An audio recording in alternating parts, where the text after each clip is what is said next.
प्यारे बच्चों, आप सभी को स्वागत है आपके अपने चैनल एग्जाम फ्लक्स पर। और आप पढ़ रहे हैं त्रिभुज का चैप्टर और तीसरा चैप्टर आप पढ़ चुके हैं। वन शॉट में हम तीसरा चैप्टर थे मतलब 6.3 आपको बता चुका हूं। वह पार्ट 5 था, यह पार्ट आपका 6 हो गया।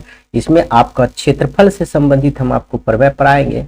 पार्ट यह समझिए पार्ट क्या है, पार्ट 6 है। ये पार्ट 6 वीडियो होगा इस त्रिभुज से संबंधित। यह त्रिभुज से संबंधित क्षेत्रफल से संबंधित अब प्रमेय पढ़ लेंगे 6.6। उसके बाद ही 6.4 आपको बनाने में आसान होगा। यह चैप्टर तो और आपको एग्जाम के लिए भी आई है क्या, ऑब्जेक्टिव क्वेश्चन बार बार इसमें पूछा जाता है और सब्जेक्टिव 2 नंबर का।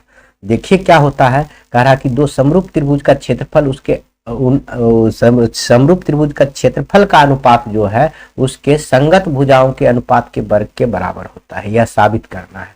तो दो समरूप त्रिभुज का पहले बना लीजिए, दो त्रिभुज बना लीजिए। आप मान लीजिए हम लोग दो त्रिभुज बना लिए, एक त्रिभुज ए है और दूसरा त्रिभुज ए है।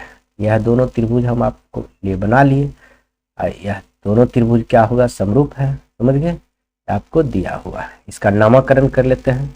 पहले A B C P Q R नामकरण कर लिए।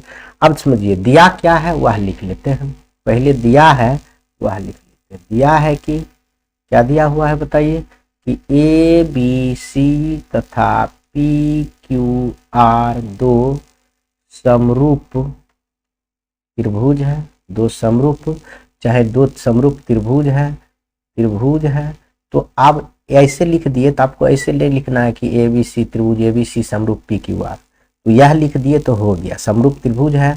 तो सिद्ध करना है, तो सिद्ध करना है, डायरेक्ट लिखिए, सिद्ध करना है कि क्या सिद्ध करना है, एरिया ऑफ ट्रायंगल त्रिभुज ए बी सी, मतलब ए बी सी का क्षेत्रफल का अनुपात यानी area of triangle O P, area of triangle त्रिभुज ए पी क्यू आर का क्षेत्रफल जो होगा उसके भुजा के अनुपात, संगत भुजा, उसके संगत भुजा के अनुपात यानी ए बी के संगत है पी क्यू, तो ए बी के संगत है पी क्यू, तो पी क्यू तो होल स्क्वायर। देखिए इतना जगह हम तो ये आएगा नहीं, इसको नीचे लिखते हैं। इसलिए यहाँ आप यहाँ बदल के लिख देते हैं। चाहे आपको भुजा का अनुपात लेने में आपको दिक्कत होगा, इसलिए आप थोड़ा सा बदलाव कर देते हैं। समरूप न लिख के हम लिख देते हैं ए बी सी तथा पी क्यू आर दो त्रिभुज है। क्या है, त्रिभुज है। और समरूप इसलिए लिखना जरूरी है, त्रिभुज ए बी सी समरूप त्रिभुज है पी क्यू आर, इसलिए कि इसका संगत भुजा लेने में आपको बढ़िया है, समरूप है। तो सिद्ध करना है, तो सिद्ध करना है, सिद्ध करना है। अब यहाँ जगह भी नहीं था इसलिए हम नीचे लाए। सिद्ध करना है कि क्या क्या सिद्ध करना है, वही चीज लिखेंगे जो area of triangle A B C, यह त्रिभुज का है सिंबल, बट्टे यानी उसका अनुपात देखिए है ना, क्षेत्रफल का अनुपात area of triangle P Q are. देखिए एरिया ऑफ ट्रायंगल, इसका संगत भुजा का अनुपात, मतलब इसका संगत क्या है, ए बी का संगत क्या है पी क्यू, यानी ए बी बट्टे पी क्यू का होल स्क्वायर। और संगत भुजा बी सी बट्टे क्यू आर हो जाएगा, बराबर कह सकते हैं बी सी बट्टा क्यू आर। समझिए, और संगत भुजा कह सकते हैं ए सी बटा ए सी बटा ए सी बटा क्या कह सकते हैं पी आर, पी आर का होल स्क्वायर। यह इतना आपको साबित करना है। तो इसमें कुछ रचना करेंगे, रचना भी करेंगे। रचना में लिखेंगे, इसमें रचना पहले हम कर देते हैं। यह त्रिभुज में हम लंब डालेंगे, रचना तो डॉटेड होता है इसलिए हम डॉटेड डालते हैं। यहाँ इस पर और इस पर दोनों पे लंब डालते हैं, क्योंकि त्रिभुज का क्षेत्रफल बराबर होता है। यहाँ त्रिभुज का आधार बटे लंब होता है, इसलिए लंब हम बनाए, इसका जरूरी है। इसका देखिए हम रचना में क्या किए हैं, ए डी लंब बी सी, ए डी लंब बी सी तथा क्या किए ए पी एम लंब क्यू आर, पी एम लंब क्यू आर खींचा, इतना तो कर लिए। खींचे, खींचा या खींचे हो गया। अब आइए हम लोग प्रमाण पर आएंगे। तो प्रमाण पर आएंगे तो हमको तो फिगर चाहिए, हमको क्या चाहिए, फोटो तो चाहिए। समझिए, इस फोटो हमको हम ले चलते हैं उधर दूसरा पेज में। देखिए फोटो ले आए हम, इसको उड़ा दीजिए। देखिए फोटो ले आए हैं। तो अब समझिए, हम आप लोग प्रमाण पर जाएंगे तो बहुत आसान है, ऐसा नहीं है कि आपको भारी लगेगा। देखिए प्रमाण में हम लिखेंगे यहाँ पहले प्रमाण, रचना तक हो गया प्रमाण। प्रमाण में आप लिखिएगा, पहले आप सबसे पहले जानते हैं इसका त्रिभुज का क्षेत्रफल हम निकालेंगे, सूत्र लिखेंगे, क्योंकि देखिए क्षेत्रफल का अनुपात है। तो पहले जानते हैं कि त्रिभुज का क्षेत्रफल क्या होता है, आप बताइए। हाफ गुना आधार गुना ऊंचाई, यह आप जानते हैं। तो ऊंचाई इसीलिए यह लंब लिए, इसको हम ऊंचाई मानेंगे। तो अब देखिए त्रिभुज अलग अलग लेंगे, एबीसी का क्षेत्रफल और पी क्यू आर का क्षेत्रफल, इसलिए हम लिखेंगे त्रिभुज, चाहे इंग्लिश में लिखे ना, तो क्षेत्रफल क्या लिखिएगा, एरिया ऑफ ट्रायंगल त्रिभुज एबीसी, इसका मतलब हुआ त्रिभुज एबीसी का क्षेत्रफल। हाफ गुना आधार, आधार इसका क्या लेंगे, बीसी गुना ऊंचाई ये खींचे जो है एडी, समझ गए, यह हो गया। अब दूसरा त्रिभुज लेंगे, दूसरा लिखे एरिया ऑफ त्रिभुज पी क्यू आर, यहाँ त्रिभुज दीजिएगा पी क्यू आर बराबर हाफ गुना, इसका आधार क्या है क्यू आर गुना लंब क्या है पी एम। अब देखिए दोनों में अनुपात में दिया हुआ है आपका, सिद्ध क्या करना है अनुपात में, तो इसको दोनों में भाग देंगे, दोनों त्रिभुज को भाग देने पर लिख दीजिएगा, क्या लिखिएगा, दोनों त्रिभुज को भाग दे दीजिए, चाहे लिखिएगा चाहे लिख दीजिए, दोनों क्षेत्रफल को भाग देने पर सेम टू सेम पर भाग देने पर, सिर्फ ऐसे भी लिख दीजिएगा भाग देने पर तो हो जाएगा। तो भाग दीजिए, एरिया ऑफ त्रिभुज ए बी सी बटे एरिया ऑफ त्रिभुज पी क्यू आर बराबर क्या है, हाफ गुना बीसी गुना एडी बटे क्या है, हाफ गुना क्यू आर गुना पी एम। देखिए हाफ हाफ कट गया, तो आप फाइनली बचा क्या, यहाँ देखिए एरिया ऑफ त्रिभुज, यहाँ लिख देते हैं, जगह कमी है, या दे देते हैं त्रिभुज ए बी सी बटे एरिया ऑफ त्रिभुज पी क्यू आर का क्षेत्रफल बराबर बी सी गुना ए डी बटे हो गया क्यू आर गुना पी एम। यह तो आप कर सकते हैं, यह समीकरण 1 मान सकते हैं, यह समीकरण 1 माने हैं। अब आगे आइए, अब आप आगे आइए, दूसरा पेज लेते हैं, यह आ गया फिगर आपका। अब देखिए इसको माने हैं, यदि एडी और पी देखिए बीसी तो है, ये है बीसी को एडी को अगर बीसी के बराबर साबित कर देंगे तो इसका स्क्वायर हो जाएगा। देखिए हमको तो यही तो साबित करना, बीसी स्क्वायर बराबर नहीं साबित करना है, तो इसी को क्यूआर को पीएम को क्यूआर बना देंगे तो यहीं से साबित हो जाएगा, समझ गए, दोनों अगर बराबर हो जाएगा तो यहीं से साबित हो जाएगा। तो वह साबित करने के लिए यह लंब को हम बराबर करेंगे, देखिए कैसे करेंगे, समरूप करेंगे। तो इसके लिए हम चलेंगे, इतना भाग देने के बाद हम लोग चलेंगे, चूंकि दिया हुआ है आप जानते हैं, आपको दिया क्या है, त्रिभुज समरूप है, चूंकि क्या दिया हुआ है बताइए, तो चूंकि दिया है त्रिभुज ए बी सी समरूप त्रिभुज है, पी क्यू आर के त्रिभुज यह समरूप है, यह दिया है, आपको दिया है प्रश्न। अब देखिए क्योंकि हम जानते हैं कि दो समरूप त्रिभुज की संगत भुजा क्या होता है, समान होता है, यह बात आप जान रहे हैं, वही लिख देंगे, दो समरूप त्रिभुज की संगत भुजा का अनुपात समान होता है, यह बात आप जान रहे हैं। तो अब यह दोनों त्रिभुज संगत समरूप है, तो इसका भुजा का अनुपात क्या होगा, समान होगा। तो हम लिख सकते हैं ए बी बट्टे पी क्यू बराबर होगा बी सी बट्टे क्यू आर बराबर होगा ए सी बट्टे पी आर, यह लिख सकते हैं। इसको हम समीकरण 1 माने थे, तो इसको हम समीकरण 2 मान लीजिए। अब समझिए, अब हम इसको यहीं पर रहने देते हैं। अब इसमें हम एक त्रिभुज को समरूप कर देंगे, इस दोनों को। उसके बाद देखिए यह त्रिभुज या ए बी डी और पी क्यू एम को समरूप कर देंगे, जिससे कि यह इसका भी संगत भुजा जो है समान हो, बस हो जाएगा। देखिए क्या करना है, अब क्या करेंगे हम लोग, लिखेंगे अब त्रिभुज ए बी डी में यहाँ बढ़िया से लिख दे रहे हैं, ए बी डी में, ए बी टी तथा त्रिभुज पी क्यू एम में, ए बी डी तथा पी क्यू एम में, यह दोनों त्रिभुज में देखिए, क्योंकि आप जानते हैं कि कोण बी जो है क्यू के बराबर है, क्योंकि समरूप त्रिभुज है। कोण बी जो है कोण क्यू के बराबर है, क्योंकि त्रिभुज ए बी सी समरूप है त्रिभुज पी क्यू आर के, तो इसका संगत कोण बराबर होगा। समझ रहे हैं, यह लिख दीजिए। उसके बाद आप समझिए, यह जो कोण है और यह जो कोण है दोनों 90-90 है, तो आप लिख सकते हैं कोण ए डी बी बराबर कोण पी एम क्यू, यह प्रत्येक 90 लिख सकते हैं, प्रत्येक सब।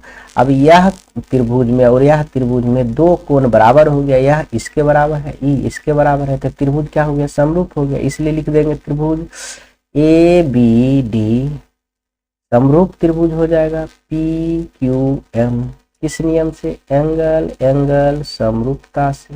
जब यह त्रिभुज समरूप हो गया तो हम इसका भी अनुपात बराबर होगा, इसका भी अनुपात हम बराबर कर सकते हैं।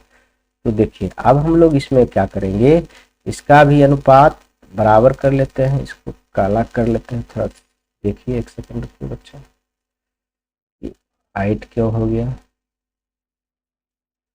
चलिए अब हम एक ले लिए, यहाँ पर इसको कॉपी कर लेते हैं। फिगर को तो रहना जरूरी है, बिना फिगर को तो समझ नहीं पाइएगा। समझिए आप, यह हो गया। आप समझिए, यह तो आपका समरूप हो गया, यह त्रिभुज और यह त्रिभुज समरूप हो गया, तो समरूप त्रिभुज के संगत भुजा समान होती है, तो हम लिख सकते हैं ए बी बट्टे पी क्यू। यहाँ लिख सकते हैं ए बी बट्टे, इसलिए हम लिख सकते हैं चूंकि नहीं, इसलिए हम लिख सकते हैं ए बी बट्टे पी क्यू। यहाँ लिखेंगे दो बिंदा नीचे, ऊपर एक बिंदा, इसलिए होगा। बराबर कह सकते हैं ए बी बट्टे पी क्यू, बराबर कह सकते हैं ए डी बट्टा पी एम। मैं इतने को सिद्ध करने के लिए आपको यहाँ लाना पड़ा, अब कोई जरूरी नहीं है, बस यही दोनों को बराबर करने के लिए हमको लाना पड़ा। आइए हम लिख सकते हैं दो समरूप त्रिभुज की संगत भुजाएं बराबर होती है, दो समरूप त्रिभुज की संगत भुजाएं बराबर होती है, इतना बात लिख सकता है। इसको समीकरण 3 मानिए। अब समीकरण 2 और 3 को देखिए, कुछ दिख रहा है। समीकरण 2 और 3 से, समीकरण 2 में ए बी बट्टे पी क्यू, देखिए यहाँ है ना 3 में, यहाँ भी है 2 में ए बी बट्टे पी क्यू। अब ए बी बट्टे पी क्यू बी सी बराबर बट्टे क्यू आर है, यहाँ ए डी बट्टे क्यू आर है, तो एक दूसरे के सब बराबर हो जाएगा। तो हम लिख सकते हैं ए बी बट्टे पी क्यू बराबर हो जाएगा, यही सब लिखिए बी सी बट्टे क्यू आर, बी सी बट्टे क्यू आर लिख दीजिए। अब बराबर हो जाएगा आपका ए सी बट्टे हो जाएगा पी आर। अब बराबर हो जाएगा, यह भी हो जाएगा, क्योंकि यह इसके ई सब के बराबर है, तो यह भी तो इसके बराबर है, तो हो जाएगा एक दूसरे के बराबर ए डी बट्टे पी एम। और जब यह सब एक दूसरे के बराबर हो गया, तो अब देखिए समीकरण 1 से, आप समीकरण 1 से देखिए, एक में आपका क्या था बताइए। समीकरण 1 यहाँ देखिए, यह है आपका एक समीकरण, इसको अगर चाहते हैं तो ले चलिए वहाँ। समझिए समीकरण 1 नहीं जाएगा, कॉपी नहीं होगा, हम लिख ही देते हैं समीकरण 1 से। समीकरण 1 से क्या होगा आपका, आराम से हो जाएगा। क्या दिया हुआ है देखिए, समीकरण 1 से दिया हुआ था area of triangle A B C बटे area of triangle P Q R. समझ गए, यही है, बराबर है ए डी बी सी, क्या था बी सी गुना ए डी बटे क्यू आर गुना पी एम। अब समझिए, ये बी सी को हम रहने देंगे, ए डी बी सी बटे क्यू आर रहने देंगे, बी सी बटे क्यू आर रहने देंगे, ए डी बटे पी एम जो है ये बी सी बटे क्यू आर दोनों बराबर है, तो इसके जगह पर हम ये तो लिख सकते हैं। तो देखिए बी सी बटे क्यू आर रहने दिए, और ए डी के बदले में हम लिख सकते हैं क्या, बी सी लिख सकते हैं, क्योंकि दोनों बराबर है। अब बटे यह क्या है, क्यू आर लिख सकते हैं, पी एम के बदले में क्या लिख सकते हैं, क्यू आर लिख सकते हैं, सब दूसरे के बराबर है। तो अब देखिए यहाँ से नहीं हो गया, अब आपको हम यहाँ से बता सकते हैं कि नहीं हो गया। यहाँ तनी ले चलते हैं अगला पेज में, देखिए यहाँ कुछ एक्स्ट्रा आ गया, इसको मिटाइए। तब हम आपको समझाने की कोशिश कर रहे हैं। देखिए यह ऊपर कीजिए, देखिए आपका साबित न हो गया। अब देखिए क्या हो गया, एरिया ऑफ त्रिभुज ट्रायंगल ए बी सी अब बटे area of triangle P Q are. देखिए यह बी सी गुना बी सी स्क्वायर हो जाएगा, बी सी स्क्वायर, और ए क्यू आर गुना क्यू आर स्क्वायर। जब दोनों पे स्क्वायर है तो हम कह सकते हैं बी सी बटे क्यू आर को होल स्क्वायर। देखिए ये प्रमाणित हो गया। इसी प्रकार यह तो सब बराबर है, यह सब बराबर है। ए बी के बराबर, बी सी का स्थान पर हम ए बी भी लिख सकते हैं, बी सी का स्थान ए सी भी लिख सकते हैं, ए सी का स्थान पर ए डी भी लिख सकते हैं। इसका मतलब शीर्ष लंब भी बराबर होता है, इतना वो आप समझिए, शीर्ष लंब भी बराबर होता है, समझ गए। तो इसमें हम क्या भी कर सकते हैं, इसके ए बी की जगह पर ए बी भी लिख सकते हैं, बी सी की जगह पर ए बी लिखेंगे तो यहाँ पी क्यू होगा इसका स्क्वायर। इसको हम ए सी भी लिख सकते हैं, ए सी लिखेंगे तो ए सी बटे क्या है, पी आर है, पी आर को होल स्क्वायर लिख सकते हैं, समझ गए।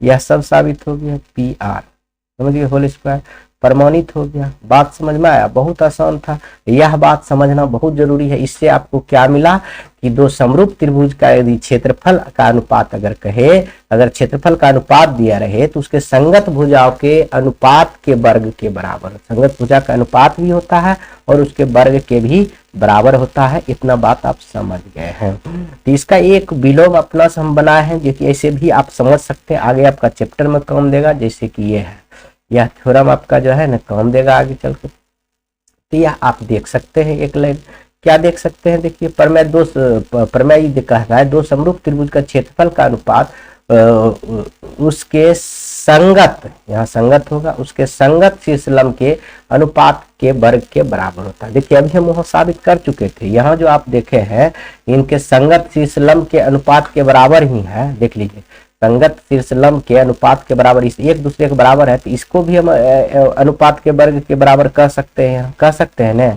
यहाँ पर तरम से कह सकते हैं, लेकिन हम अलग से बना दिए हैं। इसको आपको साबित कर देते हैं। तो पहले दो त्रिभुज बना लेते हैं हम लोग, बहुत छोटा सा है, ज्यादा नहीं है, इसलिए कि बता देते हैं कि बहुत छोटा है लेकिन आपको काम देगा, समझिए। यह त्रिभुज बना लीजिए, दो त्रिभुज बना लेते हैं हम, छोटा छोटा बना लिए। इसमें आपका शीर्ष लंब दिया हुआ है, इना की रचना करेंगे, उसमें नहीं दिया था तब रचना की, इसमें दिया हुआ है इसलिए हम लोग बना देंगे पहले। अब देखिए इसका नाम दे दीजिए A B C P Q R, इसका नाम दे दीजिए डी, इसका नाम दे दीजिए एम, हो गया। अब यह बात आपका हो गया, तो अब आप देखिए थोड़ा सा इसको इधर कर लीजिए, साइड में कर लीजिए, तब लिखा जाएगा। आप आइए इधर, अब देखिए क्या दिया हुआ है, आप लिखिए, दिया है कि क्या क्या दिया है, ए बी सी समरूप है P Q, A B C त्रिभुज ए बी सी समरूप है त्रिभुज पी क्यू आर के, इतना।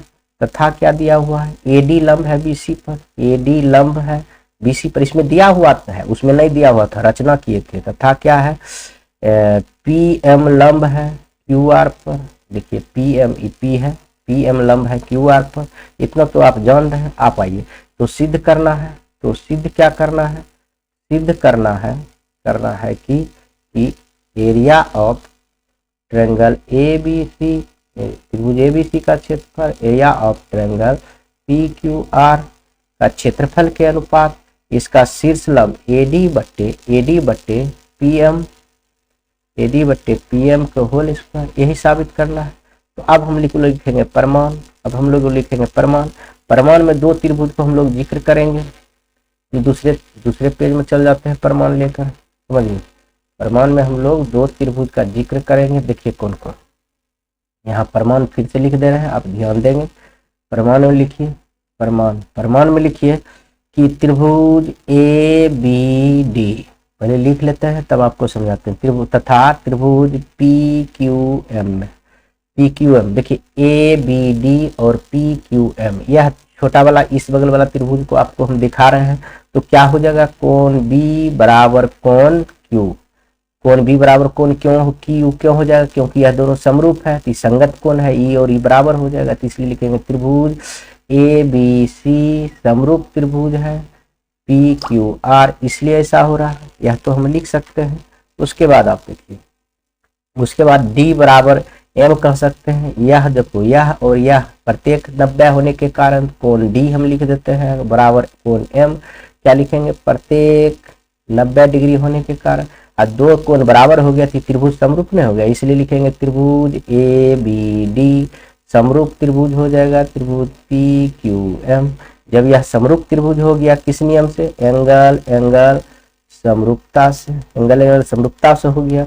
अब जब त्रिभुज समरूप हो गया तो हम कह सकते हैं दो समरूप त्रिभुज के संगत भुजाओं का अनुपात क्या होता है, बराबर होता है। यहाँ लिख सकते हैं दो समरूप त्रिभुज के संगत भुजाओं का अनुपात बराबर होता है। इतना लिखने के बाद हम लोग लिख सकते हैं ए बी बट्टे पी क्यू, ए बी बट्टे पी क्यू, और शीशलम भी हो जाएगा, यह इसका संगत ए है। देखिए ए बी बट्टे पी क्यू, तो यहाँ क्या हो जाएगा बोलिए, ए डी बट्टे पी एम, ए डी बट्टे पी एम, इसी को तो हमारा जरूरी है, ए डी बट्टे पी एम, यह लिख सकते हैं। अब समझिए इतना बात आप लिख सकते हैं, तो आप यह भी पढ़े हुए हैं, अभी तुरंत हम पढ़े हैं, दो समरूप त्रिभुज के त्रिभुज क्षेत्रफल का अनुपात अभी हम पढ़े हैं, वह लिखते हैं। पहले आपको तब बता, दो समरूप, पहले लिखिए, दो समरूप त्रिभुज के क्षेत्रफल का अनुपात उसके चाहे उनके संगत भुजाओं के अनुपात का वर्ग के बराबर होता है। इतना बात आप जान रहे हैं पिछली थ्योरम से, तो इसलिए हम कह सकते हैं एरिया ऑफ त्रिभुज ए बी सी लिखेंगे, ए बी ई का है, ए बी इसमें है, ए बी सी, और एरिया ऑफ त्रिभुज पी क्यू आर क्या हो जाएगा, बराबर हो जाएगा ए बी बट्टे पी क्यू को होल स्क्वायर। यह बात आप जान रहे हैं, यह आप पहले से जान रहे हैं कि नहीं जान रहे हैं।